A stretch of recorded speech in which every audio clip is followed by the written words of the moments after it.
I'm a DIY girly, and some of you may know that I have been doing some remodeling and some updating, and I want to get back to kind of sharing some of the projects that I have been working on. Today's video is going to be a canvas that I painted over.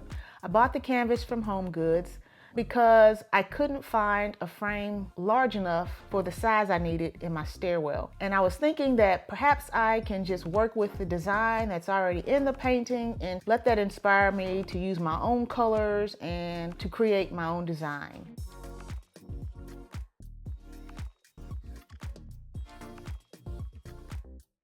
I kept trying and it still looked really bad. And so finally I just whitewashed the canvas as best I could, and I made the walk of shame and put it in the basement, and it sat there for months. And so a few weeks ago I got the painting back out and decided I was ready to try again.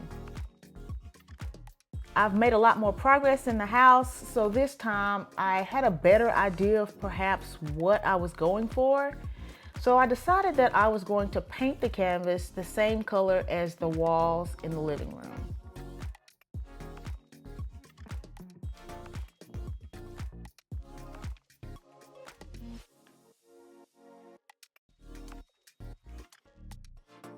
My goal was to create a very neutral or monochromatic art piece that had a little bit of texture, something like this. So I got some baking soda and I poured it into some of the paint, and I was hoping that it would create the texture that I wanted. And I poured and I poured and I stirred and I stirred, and I never could get quite the consistency that I wanted. The consistency I ended up with was a lot like loose, lumpy cake batter. It started to get a little bit hard or annoying to work with because it just wasn't doing what I wanted it to do. And in hindsight, of course, I realized that what I really wanted was plaster, but I didn't realize that at the time.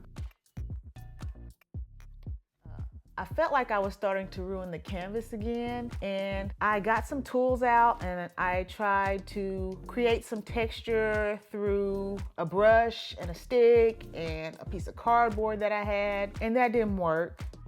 Then I tried to take the paint and make some light designs on it, and that didn't work. So I just stopped and I put the painting away for a few days and decided to rethink my game plan.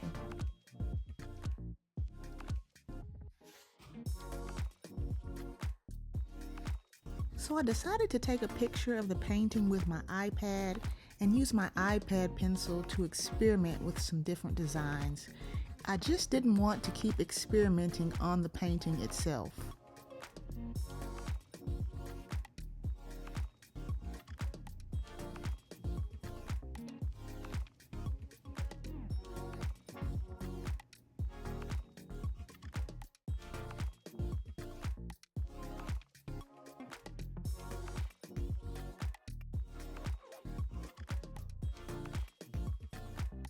I did sketch out the design lightly with a pencil, and then I went in with the paint and brushed over it.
So here's the big reveal. It's not perfect, but I think it works pretty good with the rest of the things I have going on in the house. So let me know what you think.